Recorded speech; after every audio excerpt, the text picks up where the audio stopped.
لچند باجارên Kurdan li Tirkiye 110 kes bi biryareka nepeniya dadgeha Amedê hatin girtin. Serok Biden bi fermî kandîdkirina xwe ji bo gerekatiya serokatiya Amerîka ragihand. û bi tir ji 20 zarokên Helebce rastî nexweşiya vegirtina me jî bûne û pizîşk hûjdariyê ji belavbûna wê didin.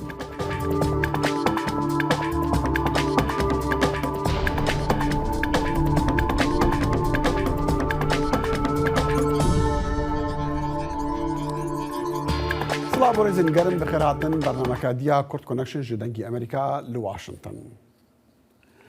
سری صبح ایرو سهشنبه دزگریا آمده اپراسیونک برفره دا دست پیکرن لسر بریار سیمین دادگاه جزایان پولیسان بسر مالا صدان مالا دگرتا و بتر جسد و 10 کسان دست سر کرنا دنافوان دا روزنامه‌وان سیاستوان پاریزر و هنرمندجی.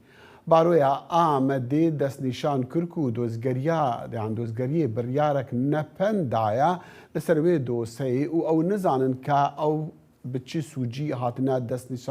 دست سرکرن لی آژانسا آنادولو رادگهینا اف اپراسیون لی دیجی پیکی و کجکیه لی بارویا آمدی دی بیجا اف اپراسیونک بکیفی و لی دیجی مافو آزادیانا و پاریزرین مافین مروان ریخسترین سیویل و روزنامه‌وان دبن آرمانج. ده پیامک تویتری دا جگری سروکی هدپی طیب تمل دی بیجا گلک اندامین لجنه ریفبریا هدپی جی ده اپراسیون دا هاتنه دست سرکرین و وی وهاجی گود هون چه بکن جی هون دی وندا بکن ما بس داوی دست حالاتک و هر تشتکی بکه لی ده هل بجارتنان دا او سرناکون. بأمير دنجي أمريكا لآمدي خجي جان فارقين هالراست بخوا بمرة خجي أم دميتا باش يعني تشتي نوها يا لسر في أوبراسيوني جمارة هاتية جوهارتن شكو دبيجن بترجي دو صادان يعني بريار يدان بترجي دو صادان بينا قرتن لي الجورا بأمي ما هي صدو ده كسن يعني جمارة چندن هطانها وسوجي لسروان هاتنا ديار كرن يعني بله وکی کوچی دست نشان کر دانش به ساعت در دور ساعت ششیده الآمده پلیس های سر به دهان مالان رقم دست سرکریانات یه گرتن هیچ 110 لی قصی که مج برای هینکر جیگر سروکی برای آمده ابوقات مهدی özdemir دست نشان کرد که جبوی هجماره که زیده یعنی 216 حب کسا کرد لوی داره ناوی 216 کسان درباست به که اوی وی بریاره دست سرکرنی ده هنه تشتو کمزان حتی نها 110 نتنه روزنامه‌وان یعنی ابوقات هند ناودا نونرن رئیسن سیویل هنه اوچنه وکی مدر کو یک جوان تزانی کوملین سازیا زمان بو وکی دن روزنامه‌گرین آژانسا مزوپوتامیا جینوس روزنامه یعنی شمو و خوابونه گلک حوالین مین صحاید اصل خدا یعنی نزی 8 روزنامه‌وان جیت دهنه گلکن علی ناوی نزی 6 کسی اشکره بیه مترسی هی زیادتر وش خو اپراسیون هیچی دومه داخل. او دی بیشن صدام چنا يعني جي تاواني وان چنا بس سوج تنگرتن و ما بس تاكو نها اف اپراسیون دست بکا چیه؟ بله در اصل خدا یعنی بارو بخواج ابوقات بخواج نزانن جبر کو بریارا نپن دانین سر دوسیه یا و اپراسیون و لپرسینه لی آژانس آنادولو گوتیه اوی اپراسیون کجکه و پککه هدف ویا وکا اپراسیون کا قرکرنا سیاسی بناود که و بالد ده دما و اپراسیون جبر کو نزانن یعنی 19 روز سنه مایجل بشتاشتنا گشتیرا و او کسین کو ام بحث کن یعنی 21 باجران لسر هدف لسر رخصتنين سازين سيفيل وكيدي يعني او كوملين چاندو هنرجي دما كامليد نيرن براستيج اوبراسيون كبرفره و هرچنات بگوتنجي ل او كسين كو ام بحث كن مثلا خوزمو كامينك نشام بدم تزاني نوروز آمده بجماویرت پیشکش کردن و لوی در ایسال دو پیشکشوان هبون یک جوان özcan بو özcan ateş و آدجی devrim demir بو آجن هر دو جد ده اپراسیون ده هات ندست سر کردن یعنی گلک ناویم کو مرو قنال هیوی بندواری نه یعنی شانوگرن ای اندامن شانویا باجرا آمده دناویدانه کو اول سر مدیا جواکی گلک کارین سرکفتی جدکن لیوسا دروبلت خا سازی دزگهن سرکار و خبرتن چند و زمان هنری و سیاسی هر حال اپراسیون برفراتر و داخل. بله. خرجی طيب تمال جگری سروکی هدپی دی بیجه کو اندام لجنه ریفبریا هدپی هاتنا گرتن يعني من تخص بزعم كاس هاي قلت نكون نامزد به جبو اهل بجاتنين برلمان تركيا يعني نا بحث نامزد نکر زباور نکم اگر چه بونا بهات دست نشان کرد آنج بلکه هی ناو ندیارن هی کسی گوات نه دست سرکن بلکه هن کسی بن کو خو نگهید بن پارتی کو ناو هات به اشکره کردن لتشتکم زانن اندامن ریوبریا هدف بخونه و وکی نامزد نات دست نشان کرد زانش خل سر ناو پارتیا کس کا چپت کردن بجارد حتی نال سر به کی چه تشتک نات گوتن لی لا آمد داخوینی کی ایروج بو اشر مزار کردن و اپراسیون هبو دو داخلید اصل خود یک باروی داش برکو 25 اندام وان افوکات شی هات دست سر کردن و شرمزار کردن شوانجی بالدا سر هیاما اپراسیون کو گوتن بریا بجارتنه ویا یعنی سیاست کردان ته ارمانچ کردن علی دن داجی هدف یا پارتیا کس کا چپ خواست چالاکی یکی بکه کد وکیلی دا هجی دودومه و پلیس انجا استن کرد از خوزم وجد اس نشان بکم فهمنا را دنگ امریکا خرجان فارقین راس خو مره بوگل کی سپاس چه برتک درکتنا جبوگرتنا وی جماره مزنا سیاست مدار روزنامه‌وان پاریزر و هنرمندین کرد ازلم یاساک افکار من هال استودیا ازلم توینا دشوپینی يعني خلق چد بیجا چه لسر آسی ترکیه لسر آسی جهانی جی داخل ام هجای گوتنه کو او اپراسیونا دیجی کومین کرد یعنی ترکیه در روجوا مدیا ناونتوی ده نوچه هری گرینگه وک بلافته به آدویان برتکین توند یعنی ناوا ترکیه جی و لدروی ترکیه جی هیه لناوا ترکیه تवी parlamenterin CHP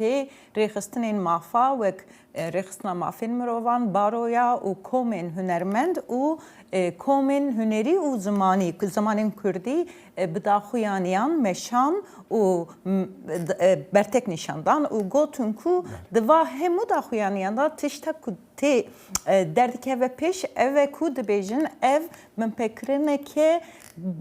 بنگهین یا دیجی استنکرنا هل بجرتنانه جبر کو دناو وان حقوقنازین کو پارزگرین کو هاتنه گرتن پرانیا و دناوا لیجنین evlehiya sandokanda cihtigirin o evlehiya sandokan lıdardıkın. Her vaha HDP, CHP u DBP u partiya keskiya çepji ragandku ev erişek diji Viyana hilbijerin kurde u helvesta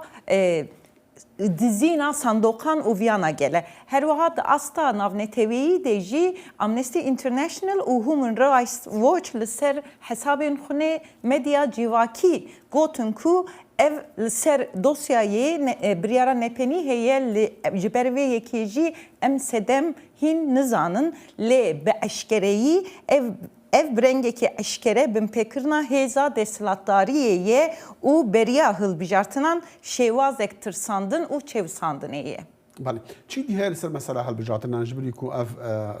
هلبتا جمال قال كي مازنا خلقتي قرتن دنگو باسين كو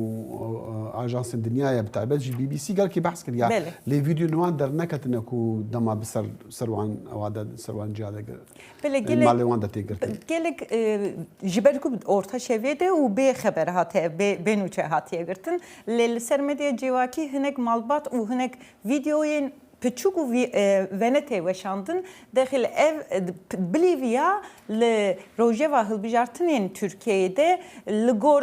rapersinan Ferkadına bera Kılıçdaroğlu u Erdoğan'da her kudu çezeyde de be Kılıçdaroğlu le peşteye le tı rapersin hina nişanna de ku Kılıçdaroğlu bu xwejî ji sedî pêncî derbas kiriye. Divê şert û mercanda carektin şîrovekar balê dikişînin ku giringiya hilbijerên Kurd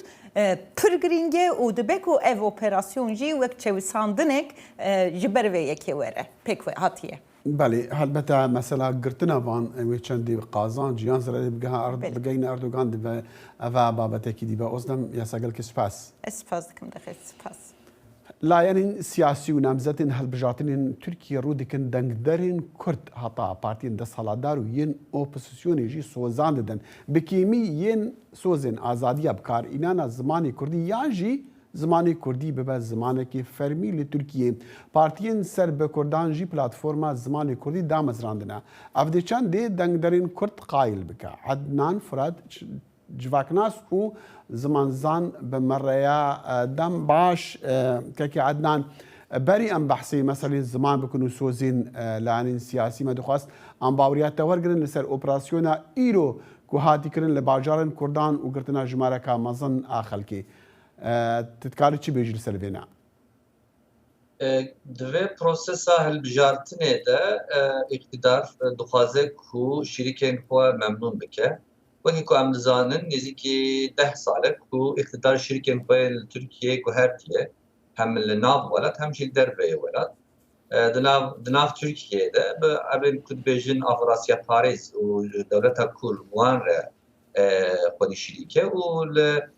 دربجی برای خوش یکیتی اروپا دایه وکی کو ام دزانن روسیا و چینه جبروی به پیوجوی ده و خبریش یعنی کاروباری اختار همی سر به زمینت به راه کردن. اف مسئله یوسایه دوپازه کشیدی که راضی بکه و کسی کو هیوی ین دیجی خود گراوی تروره و دوپازن یعنی حل بده نشان و ایریش بده نشان وان ممنون کنه بشه از دیجی تروره تدکوشم از دیجی خود گراوی وان خاینان تدکوشم و وی آوی مساج داده شوپینرین خواهد كي فراد ما عم دخان بزان اف بيامن كنا مزد ددن لسر مسألة بكارينا زماني كردي المسألة آزاديان جي بيجشتي ومافين كردان يعني اف بيام ارينينا جبو جوهرتنا دي جواكا تركيا دا حتى بشتي هالبجاتنا يعني نها هلوستا لديجي زمان كردي براستي يعني السياسة تركيا دا نلجي كي زيادة راست هاتي آواكرن براغماتيك اللي ميزادكن يعني زمان كردي بري هر تشتي وكي حقك خوزائية وكي حقك كامجنج إلهية إنسانية مروفية في شعبي اللي بميزادكرن ليه تشتي كو أمد بينن بأويك براغماتيك اللي ميزادكن قابا كو منفعات بدا كيم زيادة حملة خلدن سر زمان كردي لسر زمان كردي بروباغاندا دکن بروپاغاندا خواهی سیاسی دکن خود الناسين نخاسم لباپوری کردستانی همه بجه همی پارتی يعني يان سترانين كردي يان بوترين كردي بسلوانين كردي آوه کی بو كردي خواه پیشکش دکن اف هلوستك براغماتيك براستي زيادة باوري نادرن بخواه از مثال كاكي عندنا باشا يعني تدبيجي هيفينينا كو اگر حاتو حتى لان اوبوزيسيوني سركتن انين يعني بتر دنگ انين يعني جي اردوغان درنكا و كمال كلجدار اوغلو دركا و كسلوك يعني هيفينينا كو زماني كردي ببز زمانكي فرمي لتركيا حال حاضر تشتكو ام دزانن نه پیامکو صحیه جاليه اتفاق ملت و يعني جاليه كلشتارو نتشكي وصحات يقوتن ونجي بازاريه كصحات يكرن جاليه كردان و ام بيجن براستي دو بيجو كما درباس كرده مهيوي دكر كو نخاسم هدف بازاری به اتفاقیه و بازاری خواه سرکشی لسر به مجال اساس بکه یعنی لیم خابن پیک نهاتن از براستی دمک نیز دت شکی وصا ممکن نبینم یعنی از نبیجم الا هنابله زمان کردی لترکیه وکی زمان فرمی وکی زمان پروردهی کوبه قبول کردن يعني حال حاضر شرط ومنجي سياسة تركان زيادة نمساعدة لي از نابج بالله نابجي اگر ببجي وصاب هنو يعني بقابين بتشوك وصاب يعني بله. بلا بي سه سالان بکن ancak bu avi hal بکن لی سوزن بکار اینا زمانی کردیان سوزن با آزادی زمانی کردی به بکار آنین و کردان قایل بکن دنگی خو بدن ویلانی لینی دی بتایبت جی هدف بخواه یعنی جی پلاتفورم دام زراندیا پلاتفورم زمانی کردی یعنی مثلا متخواست بیجم زمانی کردی و آزادی آوی بگوتنا لعنی سیاسی و فاکتور باکو یک بتردنگابینه یا نه هلبت اب هي يعني يلك كس هنا بو جوه دانا في مسئله كاد زاد حق زمان كل كي تشدي بيجي كي تشينا بيجي تناغ ازدكارم بيجي من حال حاضر ناف كردان ده كل مثلا كربوانج امنج اردوغان تو اوي كيف وانجر الناي اگر سبروج اردوغان بيجي راي خبر من هالبجرنا از السوز زمان كردي سربس بكم وبكم زمان فرمي اگر سوز كصاب بين داين gelek Kurd ez dizanim ku têraya xwe bidinê vî awî helbet wekî amûrek propagandê wekî malzemeyek propagandê ev propagandê pêk hatiye belê yani ji aliyê ji taraf Kurdan ve ciyê xwe digire ev propaganda. بله عدنان فرات جواک ناس و زمانزان راستخو بمره بوگل که سپاس Spas xweş.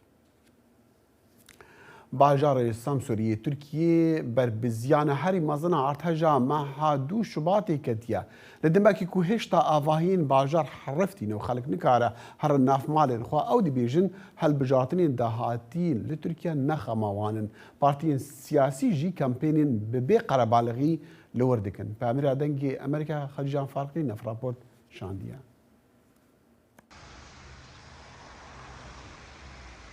سمسوری دبیجن برینن ادهجی و بسالانجی درمان نبه لناف تاخان خباتا راکرنا کاولان هند دومه به هزاران رونشتوان دناف کنان آنجی کنتینران دادجین لسمسوری رونشتوان نورین دمالان دا بمینن لومال سر پارک و کولانان چادر هات ندانین لی هاوینه شرط جیان دناف چادران دا گرانتر دبه بدویا مزن آسرکه جی ماینه آنگو خانی دی گوتن اف بدوی دکاره باندورا خواه لسر انجام هلبجارتنه بخیم لسر کولانان رمز و آلیم پارتیان هاتیه دانین کامپینکا بدنگ اهلبجارتنه جی تمشاندن برینên Semsûriyan hin pir tezene. Lê ji bo guhertina sîstema ku vê jiyanê vê muemelê li ser wan serz dike bi awayeke neeşkere be jî hilbijartinê wekî fersendekî dibînin. Gazînê wan ji rejimê heye ji ber ku di erdhêjê de bi hewara wan nehat. Bi rastiya dewleta ku ji derdê wan re nebû derman rûbirûman. 2018 دل سمسور 4 نامزدên AKP yekşî ji CHP hat hilbijartin. HDP kesî dernexiz. Lê hevseroka Partiya Keska Çep Çîdem û Çar Kılıçkun got hem partiyan hem jî gel bi îddiane ku ê du namzed ji partiya wan ji Semsûrê were hilbijartin. Lê ev car ji ber erdhêjê hêrsekî mezin heye. Hevdem gel jî ji rejima yek mirovî perixîne, aciz bûne. Hevalê me dibêjin partiya me li Semsûrê herî kêm wê du parlamenteran derxe. Ji bo ku kî dikare wan temsîl bike dixwazin ew bibin parlamenter. Lewma xebateke bêdeng têmeşandin. Her wa ji bo carek din nêzîkatiyek tenê hiştinek wisa nejîn gel jî bi iddiaye. Abuzer Göçer namzedê Partiya Yekîtiya Mezin BBP'ye ku ev partî di nav tifaka komarî da cî digire. Ew dibêje ji bo dermankirina derdê bajêr li ser daxwaza derdora xwe namzediyê xwe daniye. Gerhemî Tirkiye jana erdhejê bi hevra dijî ji bo dermankirina vê janê çare ew e hikûmeteka qeyîm ava bibe. Ger bê hilbijartin ev pirsgirêk çareser bibiya minê jî bigota dem ne dema hilbijartinê ye. Lê tekane çare hilbijartinê ku tena ew dikare hemû derdan derman bike. Li Semsûrê hejmarek zêde mirov di erdhêjê de mirin. Reqemek rast û zelalî ne lê tê texmînkirin di seriya 30,000 de rûniştwanên bajêr û navçe û gundan mirine. Berbijarê Partiya Keska Çep Alî Kenanoğlu destnîşan kir di sala 2018 de hejmara dengdêran li bajêr 410,000 bû. Naha hejmara dengderên Semsûrê 400,000 e. Cara berê 410,000 bû. Ya normal ev e ku hejmar bibiya 405,000. Lê ji ber erdhejê nebû. Di berda jî em nizanin ka 400,000 çendê wan li dervayî bajêrin em nizanin destê me da qeyd nîne dewlet jî bi me ra parve nake lê em bang li gel dikin ew niha baştir dizanin kî çû kî ma em dizanin yên ku malê xwe barkirin piraniya wan ji bo xwendina zarokan bû û çûn em bi partiyên opozisyona ra xebatek dikin ku wan bînin da ku dengê xwe bidin. Xecican Farqîn, Deng Amerika, Sensûr. دەنگی ئەمریکا سەرچاوەی متمانە پێکراوی هەواڵ و زانیاری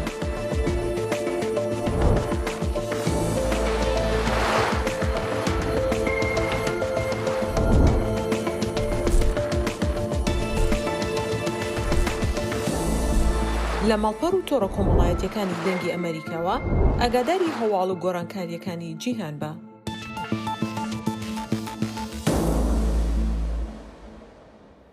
ئەمڕۆ سێشەمە عەلی مەحموود ناسراو بە عەلی سیاسی چالاکوانی بواری جنۆساید و ئەنفالی گەلی کورد لە هەولێر دەستگیر کرا. پامێری دەنگی ئەمریکا لە هەولێر ئەحمەد زێبەر ڕاستەخۆ لەگەڵماندایە و ئاگاداری زیاتری لەلایە. ئەحمەد ئەم کاتت باش، سوپاس بۆ کاتی جەنابەت. بۆچی هێزا ئەمنیەکان عەلی سیاسیان دەستگیر کردووە؟ تومەتەکە چی بوون؟ بەڵێ زۆر سپاس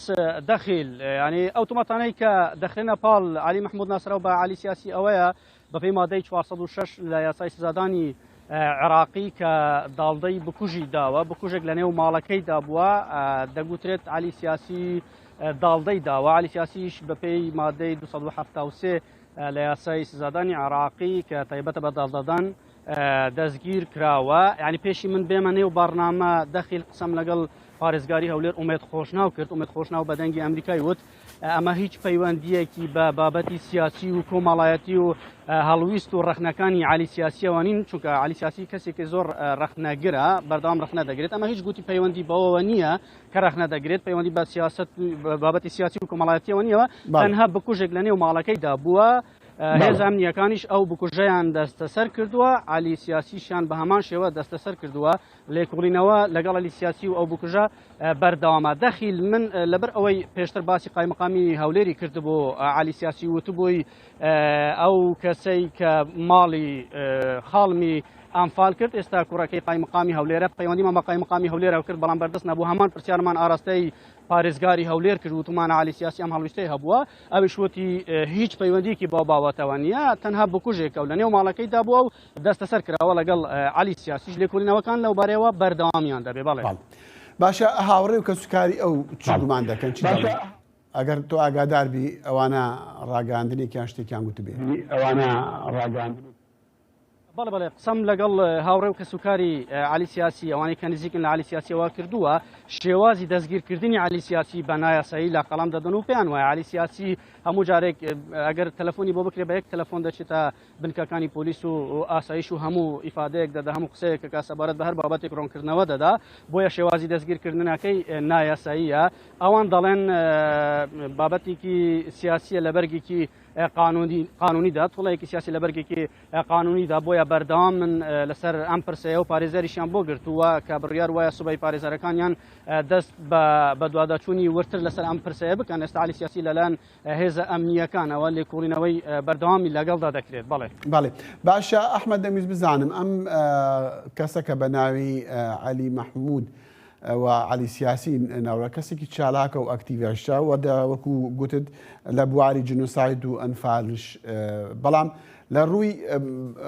چالاکی حزبی و شتیوە سەر بە چ لایەنێکە یان دژایەتی لایەنێک دەکات، یانی شتیوای هەیە بۆ ئەوە یەکێک بوترێکە ئەمە هاندەری زیاتری ئەوەیە کە بە تاوانێکی پێشتر ئێستا دەستگیر بکرێ؟ بەردەوام خۆی بە کەسێکی بێلان و سربەخۆ دەناسێنێتن، هەرچەندە پێشمەرگەیەکی دیرینە و چاڵک و نووسەر و ڕۆژنامەوانێکی ئەکتیڤە. عەلی سیاسی سەرۆکی هەڵمەتی دادپەروەریە، دەیان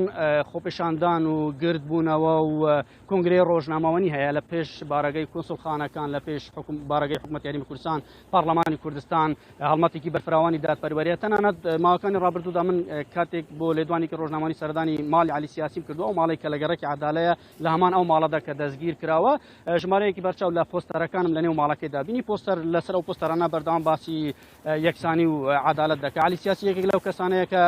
جنسی هۆڵندی هەیە لە هۆڵندا ماڵ منداڵی لە هۆڵندانە ئەو لینکێکی هەیە لەگەڵ دادگای لاهای بەردەوام لەو ڕێگەیەوە دادوەر و چاڵاک و کەسە ئەکتیڤەکان و چاودێرانی سیاسی و کەسانی ئەمفال بانکێش دەکات دەباتە دادگای لاهای لەسەر پرسی ئەمفال و جینوسایدی گەری کورد بەردەوام داوا دەکات کە عێراق ببێت ئەندام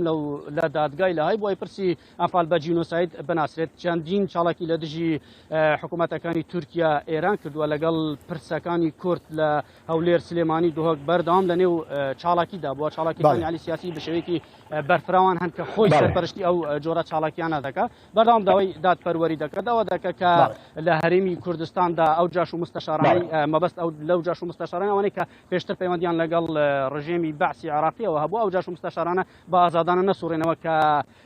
داوا کراون لەلایەن دادگاوە بۆیە پێویستە دەستگیر بکرێن نەک داڵدە بدرێن بۆیە ئەوە بەردەوام لە دژی ئەم پرسەیە قسە و باسی هەیە بەردەوام لە بەرنامەکانی تەلەڤیزیۆنی لێدوان لەو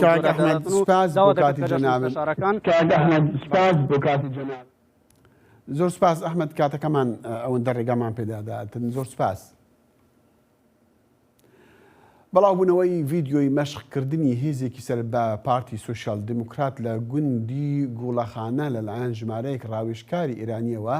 دەنگدانەوەی بە دوای خۆی داهێناوە بە تایبەت دەوترێ مەشقکردنی ئەم هێزە ئامادەکاریە بۆ پەلەماردانی حیزبە کوردەکانی ئێران. پامێری دەنگی ئەمریکا دڵشاد ئەنوەر ڕاستەخوا لەگەڵماندایە. دڵشاد ئەم کاتت باش سوپاس بۆ کاتی جەنابەت چ زانیاری لەو بارەوە هەیە و ئەو ڤیددیوانە چ کاتێک کرد؟ دەخی لەم کاتت باش دیارە ئەو زانیاریانەی کە بڵاو بۆتەوە ئەو گرتە ڤیددیۆیانەی کە پارتی سۆسیال دیموکرات و هێزەکەی کە لەلایەن ڕاوێژکارە ئێرانیەکانەوە مەشقیان پێکرێت پارتی سۆسیال دیموکرات خۆیان ئاماژە بۆەکەن کە ڤیددیۆکان کۆنن و لە ئێستادا بۆ مەرامی سیاسی بڵاوەکرێنەوە بەڵام هەندێک لە سەرچاوەکان ئاماژە بەوە ئەکەن کە ئەم هێزە ئامادەکاریەکە بەوەی کە بۆ پڕچە کراون و بەو پێی کە لە ڕێگەی دەمانچە وە کلاشینکۆف و ئاربیجیەوە مەشقیان پێکرێ ئەمە ئاماژەیە بۆەوەی کە ئەم هێزە بۆ پەلاماردانی بارگا لە بە شێوەی نزیک واتە شەڕی نزیک بەکارهێنرێن و سەرچاوەکان ئاماژە بۆەکەن بە تایبەت کە مانگێک لەمەوبەر بەرپرسێکی باڵای ئێران سەردانی محەممەدی حاجی مەحمودی کردووە محەممەدی حاجی مەحمود خۆی ڕایگەیاند کە ئامانجی سەردانەکە بۆ داخستنی بنکە و بارگای هێزە کوردیەکان بووە ئەوەی کە دەوترێت لە ئێستادا زانیاریەکان ئاماژە بۆەکەن کە ئەم هێزە ئامادەکاریە بۆ پەلاماردانی هێزە کوردیەکان و تەنانەت دەوترێت هێزی عێراقیشان لەگەڵا ئەبێ و هەندێک ڕاوێژکار و هێزی تری بیانیشان لەگەڵا ئەبێ بەڵام پارتی سۆسیالیست دیموکراتی کوردستان خۆیان تەواوی ئەم زانیاریانە ڕەت دەکەنەوە و ئاماژە بۆەکەن کە گرتە ڤیددیۆیەکان کۆنن و تازە بڵاو کراونەتەوە و بۆ مەرامی سیاسین بەڵام لەگەڵ ئەوەشدا هەندێک ئاماژە هەن بۆی کە بە تایبەت کە حیزبە کوردیەکان ئەوان حیزبە کوردیا ئۆپۆسیۆنەکانی ئێران کە ئێمە قسەمان لەگەڵاکردن ئەوان باسییان لەوە کرد کە هەندێک زانیاری لەم شێوەیان پێگەیشتووەوە تەنانەت وتیان ئەگە کاکە حەمە پێویستی بە مەشق بواە قسەی لەگەڵ ئێمە بکردە ئێمە پێمانە کرد بەڵام ئەوان باسییان لەوە کرد ئەگەر سیناریوی دڵشاد ببوورە ینی لە وتیوێژێکلا لەگەڵ دەنگی ئەمریکا حمای حاجی مەحمود سکرتێری گشتی پارتی سۆشیال دیموکرات گوتوێتی بەو مانایە کە لەبەر پارتە سیاسیەکانی دیکە پارتی دیکەی هەرێمی کوردستان بەریان ناکەوێ شەڕی ئەو لانەیان ئەو حزبە کوردیەکانی ئێران بکات مەبەستی ئەوەیە کە لایەنەکانی دیکەش ئامادەن بۆ ئەو شەڕە تا چەندێک ئەمە ڕاستیان یانش پارتی وێکیتی و حکوومەت چی دەڵێ یان چی ئاگاداری هەیە لەسەر ئەم مەشقکردنانە؟ دەخیل دیارە خۆی گومانەکان لەوە سەرچاوی گرتووە کە بە تایبەتی گومانەکان لەسەر پارتی سۆسیال دیموکرات کە ئەو وەفدەی ئێران سەردانیان کرد و حکوومەتی عێراقیش نایشارێتەوە کە پلانەکان لە ئانووساتی جەبەجەکردنان بۆ دەرکردن و داخستنی بنکە و بارگای هێزە کوردیەکان و تەنانەت هەندێک زانیاری شەیە لەلایەن هەندێک لە سەرچاوەکانەوە باس لەوەکەن ئەمریکا ڕوەدات تەنانەت بە ئاگاداری حکوومەت هەرێم و پارتی دیموکرات و یەکێتی نیشتیمانیشە بەڵام تاکو ئێستاوان بە فەرمی هیچ ڕاگەیەندراوێکیان بڵاو نەکردوێتەوە بۆیە لە ئێستادا هەموو چاوەکان لەسەر ئەوەن کە ئایا محەممەدی حاجی مەحمود خۆی چی ئەڵێەوە چۆن باس لە مەشقانەکە من خۆم شەوی ڕابردوو پەیوەندیم بە بەرپرسانی باڵای حزبی سۆسیالیستەوە کرد و داوام لێ کرد کە لەسەرم بابەتە گفتوگۆ لەگەڵ محەممەدی حاجی مەحموود بکەین ئەوان ڕەتیان کردەوە بە هەموو شێوەیە قسە لەسەرم بابەتە بکەن بۆیە لە ئێستادا هەندێک لە زانیاریەکان ئاماژە بۆکەن کە بە دڵنیاییەوە ئەم مەشقا دەستی ئێرانی تایەوە بۆ حزبە کوردیەکانە بەڵام حزبی سۆسیالیست دیموکرات خۆیان ئامادەنی قسە بکەن. بەڵام حەمای حاجی مەحموود گوتێتی کە ئەم وێنانە 2014 ڤیدیۆکان کە خۆیان واڵێن باڵێ بەڵێ پارتی سۆسیالیست دیموکرات خۆیان واڵێن بەڵام هەندێک لە سەرچاوەکانی تراڵن بەشێک لە ڤیدیۆکان تازەن و هێزێک هێنراوەتە نزیکی گوڵەخانەوە ئاماژە بۆکەن ڤیدۆکان تێکەڵ کراون بەشێکیان تازەن و بەشێکیان کۆنن بۆ شاردنەوەی ڤیدۆ تازەکان بەڵام پارتی سۆسیالیست دیموکراتی کوردستان خۆیان ئەڵێن هەموو ڤیدۆکان کۆنن و ڤیدۆی تازەیتیان نییە. ڕای حزبە کوردیەکان ئەوانە چی دەڵێن وە چێ ڕیەکشنێکیان هەبوو ینی وەڵامێکیان هەبووە بوو ئەو ڤیدیۆیانە؟ مەبەست حزبە کوردیەکانی ئێرانە یان هەرێمی کوردستان؟ ئێران. بەڵێ حزبە کوردەکان ئێران ئێستا من قسەم لەگەڵاکردن ئەوان باسییان لەوە کرد کە هەندێک زانیاریان بیستووە لەسەرەوەی کە ئەو پلانێکی لەو شێوەیە بۆ پەلاماردانی بنکە و بارەگاکانیان بەڵام خۆیان ئاماژیان بۆ کرد کە چاوەڕوانی دەستپێکردنی سیناریۆکان و چاوەڕوانن کە حزبی سۆسیالیست لەسەر ئاستی باڵا ئەمە ڕەت بکاتەوە وە قسەی خۆی هەبێ و ئەوان باسییان لەوە کرد کە ئەگەر بێت و شتێکی وا هەبێ ئەوان ئامادەن بۆ بەرگریکردن لە خۆیان و دەستەوەستان نابن و تەنانەت بەرپرسێکی هێزە کوردیەکانەوەی بە ئێمەوت کە تەنانەت ئەگەر ئەوەش نەبێ ئەوان نیگەرانن لەوەی کە پارتی سۆسیالیست دیموکرات وەکو هێزێکی کوردی لەلایەن وڵاتێکی بیانیەوە مەشقیان پێکریا ئەوان ئاماژەیان بۆەوە کە ئەگەر پێویست بواە ئەمان ئامادە بوون کە مەشقیان پێ بکەن. ئەگەر سیناریۆیەکی وا جێبەجێ بکرێت لە چ شوێنێک دەکرێت بەڕای تۆ؟ ئەوەی کە زانیاریەکان لە بەردەستدان وە سەرچاوەکان ئاماژەی پێەکەن ئەوان باس لەوە کە نەگەر بێت وەم پلام سیناریۆی ڕاست بێت وە ڕوو بدات ئەو سەرچاوانە ئاماژەیان بۆ کرد کە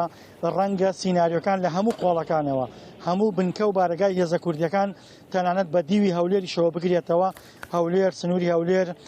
کۆیە زڕگوێز هەموو ناوچەکان واتە پلانەکە پلانێکی گشتگیر بێت دژی حزبە کوردیە ئۆپۆزیسیۆنەکان ئێران. دڵشاد ئەنوەر پەیامەری دەنگی ئەمریکا زۆر سوپاس. زۆر سپاس بەوەش. نەخۆشی پەردەکانی مێشک لە ناو مناڵانی هەڵەبجە بەڵاو بۆتەوە و پزیشکان دەڵێن نەخۆشیەکە دەگوزارێتەوە ببوورن دەگوازرێتەوە و تا دێتیش حاڵەتەکان لە بەرزبوونەوەدان و داوا لە دایکان و باوکانش دەکەن لە کاتی بوونی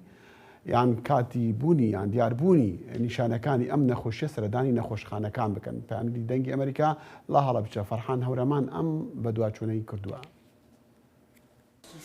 نەخۆشی ئەوکردنی پەردەکانی مێشک لە ناو منداڵانی هەڵەبجە بڵاو بووەتەوە. پزیشکێک دەڵێت هۆکارەکەی بەکتریای مشەخۆر یاخود ڤایرۆسە گەر زوو چارەسەر نەکرێت چەندین لێکەوتەی خراپ لەسەر منداڵەکە بەجێ دەیەڵێت.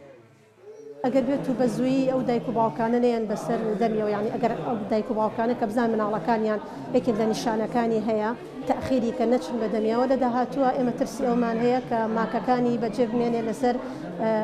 کۆندامی بیستنی ینی بیستنی لە دەستبات بینینی لە دەستبات. نەخۆشیەکە نەخۆشیێکی گوازراوەیە. هاوڵاتی یەکسێ لە منداڵەکانی لە ناو نەخۆشخانەی منداڵانی هەڵەبجە داغڵ کردووە. دەڵێت یەکێک لە منداڵەکانی لە قوتابخانەوە تووشی نەخۆشیەکە بووە. یەکەم جار کوڕە گەورەکەم هاتە ماڵەوە ئازاری سەری هەبوو. ئازاری سەری هەبوو توانای خواردنوشتی نەمابوو. هێنامان بۆ ئێرە داغڵیان کرد بۆ بەیانیەکەیەوە هێنایان وتیانە بێت زەرعی بۆ بکەین زەرعیان بۆ کرد. نەخۆشی سەحایەیان لێ دەرکەوت لەخوا بە زیاد بێ ئەوە نزیکەی 9 ڕۆژە گەورەکەم لێرەیە بچووکەکەم 7 ڕۆژە ئەوی کەشم بچووکەکە هەمویان 5 ڕۆژە لێرەیە. پزیشکانی نەخۆشخانەکە دەڵێن ڕۆژانە ژمارەی توشبووەکان بەرز دەبێتەوە. ئێستا 5 بێدی نەخۆشخانەکە بە چۆڵی ماون 25 حاڵەتیش داغڵ کراون. نیشانەکانی نەخۆشیەکە بریتە لە بوونی تا سەرێشە ڕشانەوە هێڵشدان دەستداهێزان نمانی چالاکی لە مناڵەکە حەزنەکردن لە خواردن تێکچوونی خەوی مناڵەکە تێکچوونی شیر خواردن هەنێجار درودانی گەشتکە لە مناڵە. بەڕێوبەری گشتی تەندروستی هەڵەبجە دەڵێت لەبەر ئەوەی قەرزداری کۆمپانیەکانن کۆمپانیەکان دەرمانیان پێنادەن دەبێت نەخۆشخانەیەکی تایبەتیش بۆ هەڵگرانی ئەم نەخۆشیە بکەنەوە. لەبەری کۆمپانیەکان ئامادەنین دەرمان بهێنن بەو قەرزەی کە پێرار و کاریش هێناویانە بۆیە ئەوانە کێشن بۆ ئێمە، بەڵام خۆشبەختانە ئێستا حاڵەتەکان لەژێر کۆنتترۆلی پزیشکانی منداڵانن و ئەم ڕۆژتیمێکی پزیشکی پسپۆر لە ئاستی پرۆفیسۆر لە مێشک و دەمار هاتوونەتە ئێرە لە نیرۆلۆجی. لە کاتێکدا پزیشکان دەڵێن نەخۆشیەکە لە پەرەسەندندایە، بەڵام پرۆسەی خوێندن لە قوتابخانەکاندا ڕانەگیراوە کە توشبووەکان بەشێکی زۆریان لە ناو قوتابخانەدا توش بوون. فەرحان هەورامانی، دەنگی ئەمریکا، هەڵەبجە. بۆ ئاگاداری ورتر لەسەر ئەم نەخۆشیە هەوکردنی پەردەکانی مەژی مناڵان میوانداری داکتەر سەنگەر ڕەفیق لێ پسراوی بەشی هونەری تەندروستی هەڵەبجە دەکەین. سوپاس دکتۆر، دەمویست بزانم ینی ئەمە چ نەخۆشیەکە و هۆیەکانی چینکە لە شاری هەڵەبجە بە تایبەتی زیاتر پێیا دەبێ؟ بەڵێ نەخۆشەکە نەخۆشی هەوکردنی پەردەکانی دەماغە و خۆی زیاتر لە مناڵانە بڵاوە وەک لە گەورە ساڵان و هۆکارەکەی زیاتر یاخود ڤایرۆسە یاخود بەکتریایە واتە میکرۆبیە. لە وەکو ئەوەی کە هیچ نیشانەیەک نییە ئەوەی کە لە هەڵەبجە زیاتر پەرەی سندووە بڵێ، بەڵام نیشانەیەک نییە کە هۆکارێک هەیە بۆی کە لە هەڵەبجە زۆر وەکو ئەوەی کە ئازانین لە شارەکانی تری دەوروبەری سلێمانیش هەر کەیس تۆمار کراوە ژمارەیەک نەخۆش هەیە کە و حاڵەتیان هەیە، بەڵام بە شێوەی هەڵەبجە نییە. باڵێ باشە، ئەم نەخۆشیە ناویکە یانی یەک لی دەترسی هەوکردنی پەردەکانی مێژی مناڵ مەترسیدارە؟ ینی ترسی ئەوەی هەیە کە ئەگەر نەخۆشیێک یعنی ئەم نەخۆشیە لای کەسێک پێیا بوو مەترسی لەسەر ژیانی هەبێ؟ وەکوی کە مەترسی لەسەر ژیانی هەبێ، بەڵێ ڕێژەیەک لە مەترسی هەیە لەسەر ژیانی، بەڵام ئەوەی کە کێشەکەی گەورەترە ئەوەیە کە لێکەوتی زۆرە، واتە وەکو لێکەوتی نوقسانی لە توانای مۆتۆر، لە دەستدانی توانای مۆتۆر، توانای گەشتکەی درێژ خایەن تووشە بن، ئەوانە لێکەوتی نەخۆشیەکەن. ینی ئەو نەخۆشە وەکو بەشێک لە هاندیکاب ئەبێت دواتر ئەگەر زوو چارەسەر نەکرێت و یەشە لە لێکەوتەکانی ئەوەیە بۆ نمونەکە نەخۆشەکە تووشی شەلەلی دەماغە بێت یا تووشی کەمەندامیە بێت. باشە، دەوترێت ینی ئیمکانی ئەوە هەیە یان ئەم نەخۆشیە بەڵاو دەبێتەوە بەوەی لە یەکی دەشتە یەکێکی دیکە نەخۆشیێک بۆ نەخۆشیە بۆ کەسێکی دیکە، ینی کەواتە دەگوازرێتەوە. ینی ئەمە لایەنێکی ترەوەی کە یەکێک لەو نەخۆشیە بترسی؟ بەڵێ بێگومان توانای گواستنەوەی نەخۆشیەکە بە ئاسانی شیشکەرە لەو هۆکارانەی کە خەڵک لێی بترسێت، هەرچە نەتوانای گواستنەوەی ئەم نەخۆشیە کەمترە یاخود لاوااسترە لە نەخۆشیە ڤایرۆسیە توندەکان وەکو کۆڤید، وەکو نەخۆشی کۆڤید ڤایرۆس و ئەمانە کەمتر لەمە کەمترە توانای گواستنەوەی، بەڵام هەر مەترسیدار. بۆ لە مناڵان بەتەنیانی زۆر بەجار ینی زۆربەی لە مناڵان ئەو نەخۆشیە دروستە بێت بەهۆی ئەوەی کە توانای بەرگری یاخود هێڵێکی بەرگری هەیە کە با بڵین پاکتاوی خوێن ئەکاکەچێ بەرەو مێشک، ئەو هێڵە بەرگریە لە مناڵە کەمتر گەشە سندووە، لە گەورە ساڵانە زیاتر گەشە سندووە، کەمتر نەخۆشیەکە ئەگەر بەکتریا بێ ڤایرۆس بێ ئەگوازرێتەوە بۆ مێشک لە گەورە ساڵانە، بەڵام لە مناڵە ئەو هێڵی بەرگریە لاوااسترە و ئاسانتر نەخۆشیەکە ئەچێتە ناو مێشکەوە. باشە دکتۆر سەنگەر، توانا و پیداویستی تایبەتی تەندروستی لە بۆ چارەسەرکردن لە بەردەستانن یان نا؟ هەتاکو ئێستا نەخۆشیەکە و حاڵەتەکان 48 نەخۆشمان هەیە لە هەڵەبجە، ئەمە لە سنووری پارێزگای سلێمانی زۆرترین ژمارەیە کە لە یەک شارە هەبێت، بەڵام ئەنی هەتاکو ئێستا لەژێر کۆنتترۆڵە، بەڵام زۆر بە ناڕەحەتی بەهۆی کەمی توانای مرۆییەوە، بەهۆی کەمی ینی ژمارەی کارمەندان، ژمارەی پزیشکان، ژمارەی پزیشکانی پسپۆر لە نەخۆشخانەکانە، بەهۆی لاوازی لۆجستی نەخۆشخانەکان، ینی لۆجستی وەکو دەرمان، وەکو پێداویستی پزیشکی، وەکو پێداویستی خۆپارێزی و پاکردنەوەی نەخۆشخانەکان، هەموو ئەمانە کەمن و ینی هەتا ئێستا ڕاستە کۆنتترۆل کراوە، بەڵام لە لێواری ئەو پەڕی توانای نەخۆشخانەکەدایە کە چارەسەر و چاودێری ئەم نەخۆشانە بکات چی بەدای پڕ بووە هەموو جێگەکان پڕ بووە هیچ جێگەی چاودێری نەماوانەکەدا ئەمانە هەموویەوەی کە لە لێواری کارەساتێکەکەی بەداخەوە باشە دکتۆر سەنگەر ئەبێ چی بە دایک و باوک بڵێن ینی ئامۆژگاری چی دەکەن ئاگان ئەگەر بۆ یەک پاراستنی مناڵەکانیان دوو ئەگەر مناڵێک توش بوو چی بکە بەڵێ نیشانەکانی ئەم نەخۆشیە بریتە لە تای بەرز لە ڕشانەوە لە دەستدانی حەز بۆ خواردن بۆ شیر ینی مناڵەکە شیر ناخوات خواردن ناخوات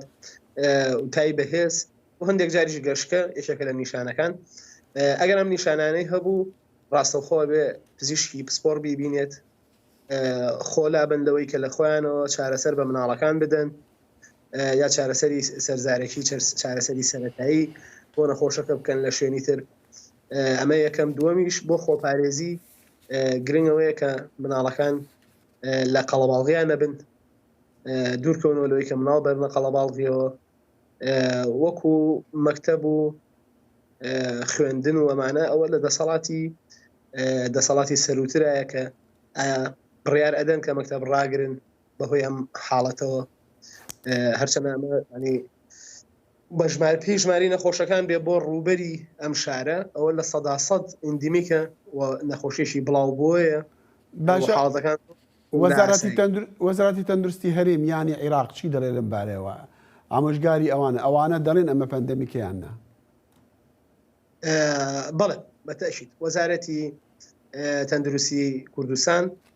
هاتوونەتە سەرخەت لیژنەیان ناردووە و بەڵێ بڕیاریاندا بە پێی ژمارەی کەیسەکان و پێی ژمارەی دانیشتوان ئەمە بە پاندیمێک حساب کراوە بەڵام وەکو وەزارەتی عێراق تا ئێستا لیژنەیان نەهاتووە قەرارە بەیانی بێنە هەڵەبجە ئەو کاتە بڕیاری کۆتاییە درێت لەو بارەیەوە داکتەر سەنگەر ڕەفیق لە پسراوی بەشی هونەری تەندروستی لە هەڵەبجە زۆر سوپاس سپاس دەکەم دەستخۆش زایڵی داهێنان بەرنامەیەکی فەرهەنگی و هونەری بەشی کوردی دەنگی ئەمریکا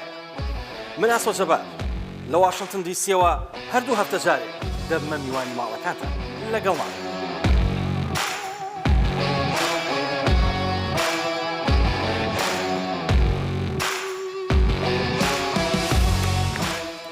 وەزارەتە خەزینەیە ئەمریکی دوشەمبێ دۆرگرتن و جزادانی سەر 4 ئەفسەرین ئەولەکاری و لەشکری یەن ئیرانی ji ber rolêwan dê tepesserkirin û ji nav berna xwepîşandanan de li meha Eylûna par dest pê kirîn piştî mirina Jîna Emînî di zîndana polîsên Akar de. Daxuyaniya Wezareta Xezîneyê de hatiye ku ew sekreterê nû yê Encûmena Bilinda Çavdêriya Cyber jî dike armanc. براین نلسن آلیکاری وزارت خزینه دبیجا گلی ایرانی هیجای آزادیا در برینا بیرو باورای بی گفا تولین تون یان سانسورا دسالات دارن. سروک جو بایدن به فرمی دست به حلمت هلبجارتنا سروکاتیا سال 2024 کرد 4 سالان پشتی راگهاندنا کاندید کرنا خوش بو هلبجارتنا سال 2020 راگهاندنا بایدن جبو خو کاندید کرنی چاوری کری بو لیوی راگهاندنا سری صبحا ایروس شنبی بوشانا ویدیو اکا کمپینا هلبجارتنی داوی بوان گمانین چند مهان اینا کارد سروک هشتی سالی دی جاره کدی داخوازی جی امریکیان بکه حتا دنگی خواه بدنی و وی بو سروکاتی جبو گرکادیا 4 سالی سروکاتیاوی دریج بکن نها او به تمنترین سروکی امریکای و اگر جاره کدی هات هلبجاتن او دی جی 82 سالی دا دست بگره دوم سروکاتیا خواه بکه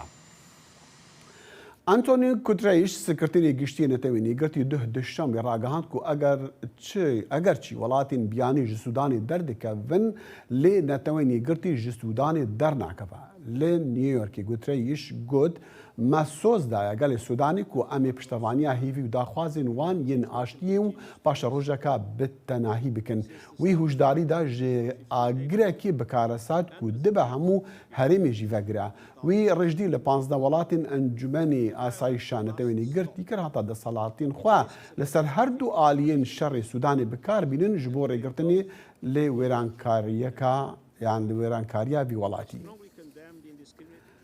ڕاوشکاری ئاسایشە نیشتیمانی ئەمریکاژی جێک سەڵڤن دەبێژە و حکوومەتە سۆرۆک بایدن بەرێخوادەدا هەر بژارەیەکیش بۆ ئالیکاریا دەرخستنە وڵاتیان ئەمریکیش سوودانێ لێ ئەو هزرا هەنارتنە سەربازین ئاشتی پارێز ناکە.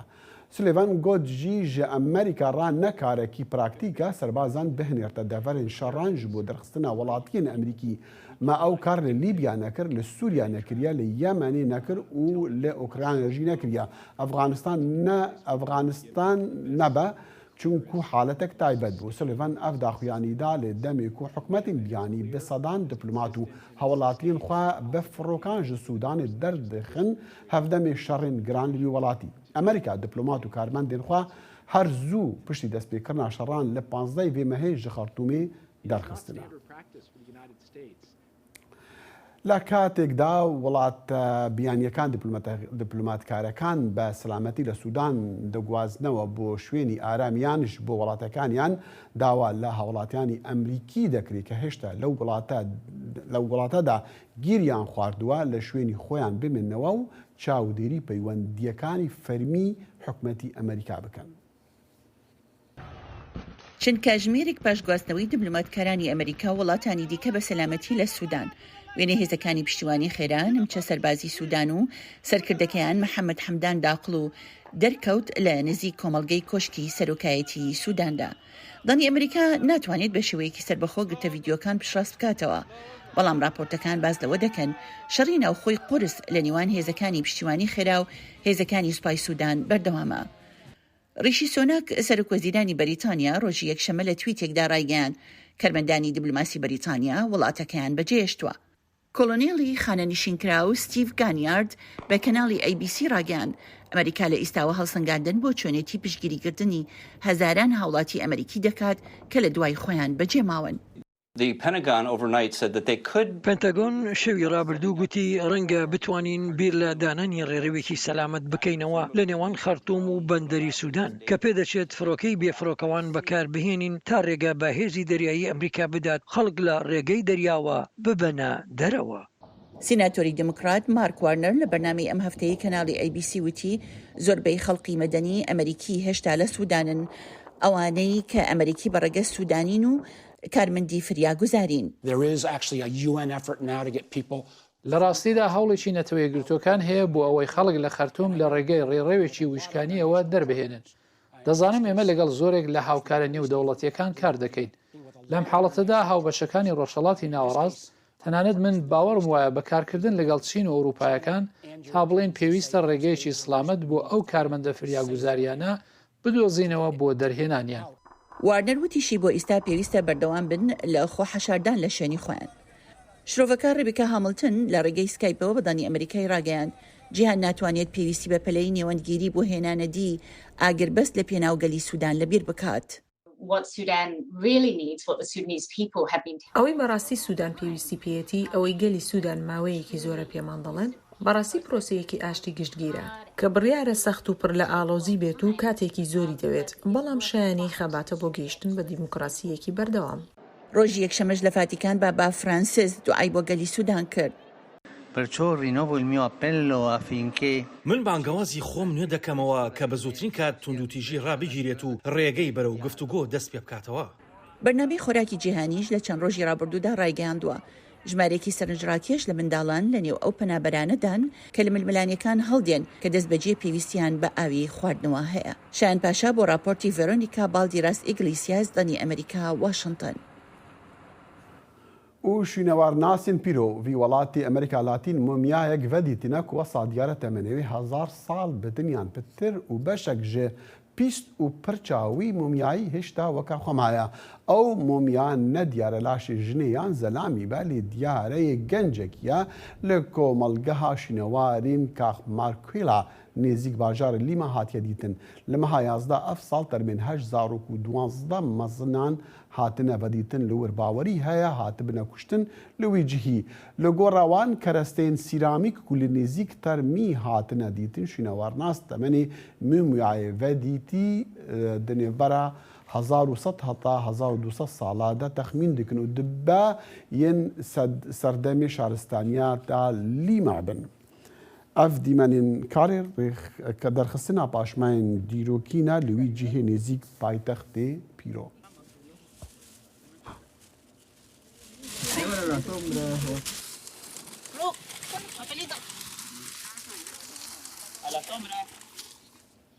بهوی آدم خوش شطا برنامه الصبح ياكل كونكشن دقينا وهر شادو بخت هربنو خدا حافظ.